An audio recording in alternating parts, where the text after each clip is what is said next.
looking at the introduction of tirzepatide in primary care and specifically the South West London rollout, what practices can do to get prepared, which all of you are here now, so obviously you've already started that journey.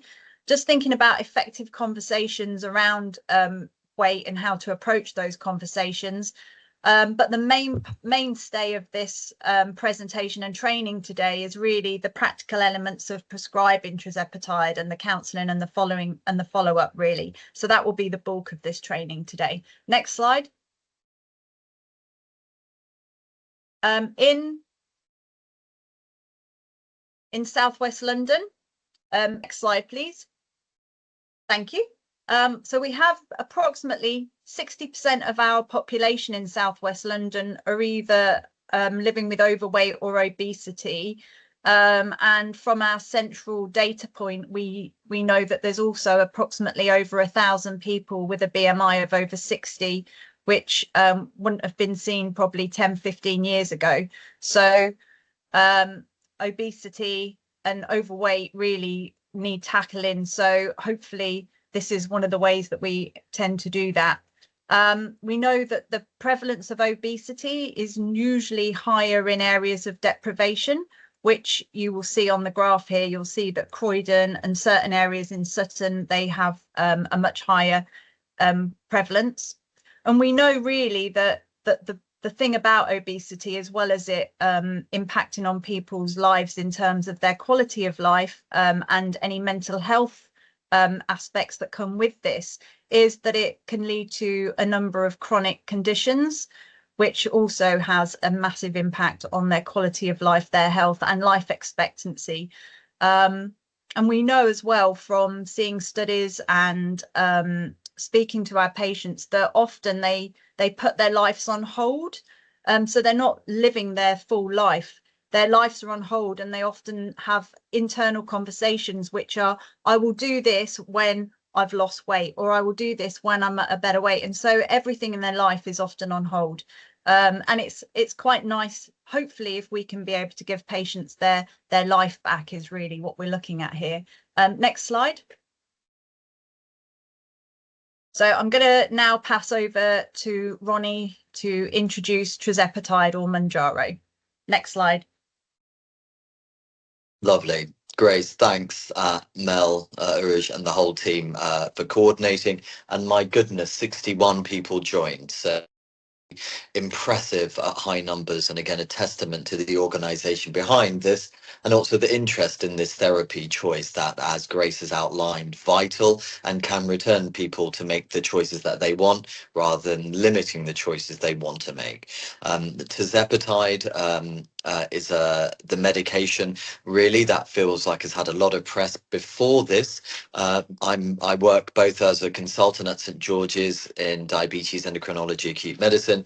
I work in the community in Wandsworth as the diabetes consultant, and I'm also the South West London cardiorenal metabolic diabetes and healthy weight lead. So a few hats, and that's the hat most relevant for this. I've been using Tirzepatide, as a lot of you have already, for diabetes, but talking about Tirzepatide or Mounjaro for obesity is the mainstay for today. And this is being launched in the next week or so. So thank you to all those already prepared and perhaps ready. This is an injectable therapy that is a dual receptor agonist that's licensed for initiation in primary care for weight loss, as opposed to previous iterations. The rollout across South West London over multiple phasing, because the numbers who would meet criteria and the phasing to achieve this without bankrupting and drowning clinical services is why there's a phased need, as well as a lot of comms, because there's a lot of people who already want to know and perhaps already affording and buying it. So we need to do this in a way that is allowing the right people in an equitable way to get access to this really incredible, potentially game-changing therapy. Practices will be equipped with searches, and perhaps, Grace, we were already talking about this, and that'll be part of the documents and searches to run to identify eligible patients from within your practice population. And there's already some learning that's been done regarding this in South West London, and inviting eligible patients for review and initiate discussions regarding weight management, which isn't always about a drug, even though that may well be supporting people to recognize that a therapy might be part of this, as opposed to perhaps what was considered lip service regarding weight management strategies before. With patient consent, clinicians to prescribe and monitor monthly for the first year. So there is an ask, but with this ask, there are some really impressive outcomes. Were there any questions? I see, will we get slides? I'll let you answer that in the chat, perhaps. If we move on to the next slide. Thank you. So again, there's some knowledge about tirzepatide from the diabetes world, and we're now talking about the same drug, but different indications. Tirzepatide is a GLP-1 and GIP dual receptor agonist. It's an injection and it's weekly. And the patient administers this weekly subcutaneous injection themselves. So under the skin, much like an insulin type of injection strategy, and future slides in a few minutes will show that it's very similar to a modified insulin pen. In terms of weight loss, it can work both centrally and peripherally to induce satiety, so the actual eating behaviors and patterns and drivers. This can help support and reinforce satiety regarding central hedonistic centers that support satiety, want and need, as well as peripheral gut hormone mechanistic elements to support reduction in appetite, slowing the movement of food through the body so people feel fuller, and hopefully reduce oral intake and lose weight. Clinical trials, both for diabetes and obesity, so surpass and surmount, have shown that tirzepatide can help people living with obesity lose up to 20% of their starting body weight. So this is incredible percentage weight loss numbers, and is akin to surgical strategies for weight loss surgical approach. But we know that their want and capacity to deliver that to the population who want it and need it is very limited. And this is very important to be supported with accompanying diet and lifestyle support. So these two do have to go hand in hand, I would strongly recommend. The starting dose, and again, I'll touch upon this in more detail in a few more slides down the line, is a 2.5 milligram once a week injection. And this pen can hold 4 injections, so 4 weeks in one pen. That pen can then be up titrated every 4 weeks up to a maximum dose of 15 milligrams. So there's several dose titration opportunities within the first 6 months, which could be even every 4 weeks. And I'm pushing that for certain patients. And the no sort of stopping date, that this is a duration unlike other therapies where once you start it and it's helping and people are getting the benefits, that there is no stop date unless there are harms or side effects, and we can touch upon those a bit later. Next slide, please. Thank you. So again, just I'm a bit more of a visual person. So again, thinking from the top and the middle regarding the way and the how. So thinking about diabetes and insulin sensitivity, which we know if somebody's not insulin sensitive, you have high insulin levels, and that can promote weight gain and obesity. So that can improve reducing insulin levels at the right time, and allow people to lose weight through blood sugar control, even in the pre-diabetes and diabetes population. And Grace will touch upon that inclusion criteria. There are benefits within gastric emptying and reducing anti-insulin or glucagon secretion. So these are perhaps more beneficial for the diabetes cohort or the pre-diabetes. But really for the mainstay for today, talking about the middle part where body weight and fat mass reduction, reducing food intake by reducing the want and the need, reducing appetite and improving the satiety feelings and reducing the hunger feelings. So there are hunger hormones and satiety hormones, and that food cravings, especially for those fast food sweets and carbohydrates that give you a quick hit, but then quickly need top up again, can hopefully modify eating behavior. So fundamental. The idea of saying, only eat when you're hungry and don't eat when you're full are kind of banal things historically to say, whereas maybe this actually supports people to achieve those objectives and aims. And with that modulating fat utilization, the hopes that this can support changing of fat and reducing fat mass. So really hoping that this mechanism of action can support while people are on this therapy, the weight loss that can be achieved only through surgical means historically. I note a question. Should I pose that now, or I'm seeing a nod? Thank you. So rebound weight after stopping, and I would say that some of the weight loss here that has been evidenced is 3/4 fat weight, 1/4 muscle weight. While on this therapy, we don't have any bone data yet.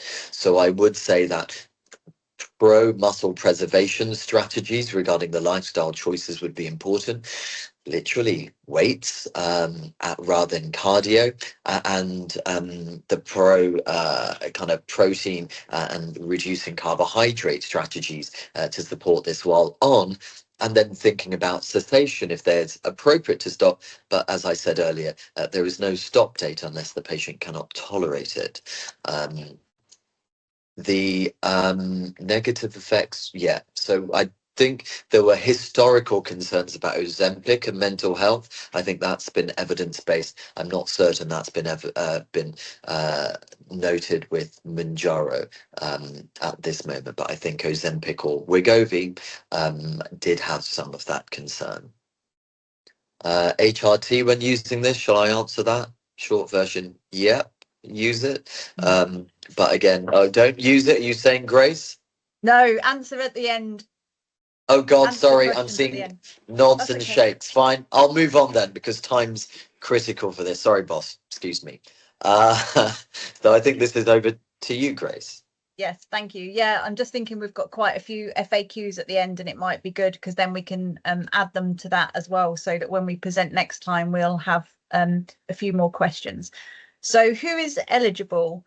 According to the NICE guidelines that were published in December, they are suggesting that people with a BMI of 35 or above and one weight-related comorbidity. Now, the BMI then reduces if from specific ethnic backgrounds, that reduces to 32 plus 0.5, again with one related comorbidity.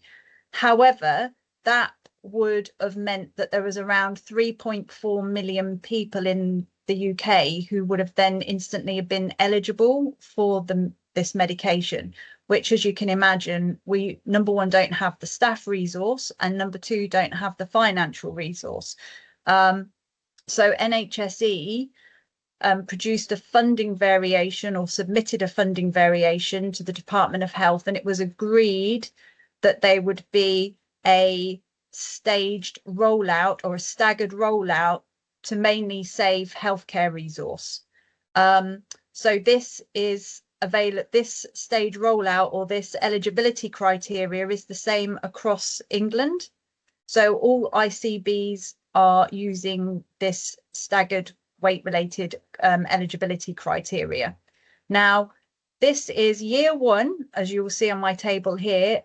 A patient must have a BMI of 40 or above with 4 or more weight-related comorbidities. Now, there are many weight-related comorbidities, so NHSE have been very specific with which comorbidities they are including in this. So you'll see here on the table on the right-hand side, hypertension, dyslipidemia, obstructive sleep apnea, atherosclerotic cardiovascular disease, and type 2 diabetes. So a patient to obtain this medication on the NHS in the first year has to have 4 out of these comorbidities plus a BMI of 40 or above. And then this criteria just starts to widen slightly as we go through the years. So cohort 2, they still must have 4 or more of the comorbidities, but then a lower BMI of 35 or above. And then by cohort 3, this must be a BMI again of 40 or above, but then just 3 comorbidities. So the main reason for this was to basically stop overwhelm, and mainly in primary care, because we already know that you are very, very busy. Next slide, please. And the next slide. So how to identify whether you in your practice have eligible patients within this first cohort. Yesterday, the LCS was sent out to all practices with an accompanying search. So hopefully most of you have already got that, and I would presume have run the search to see how many patients that you have.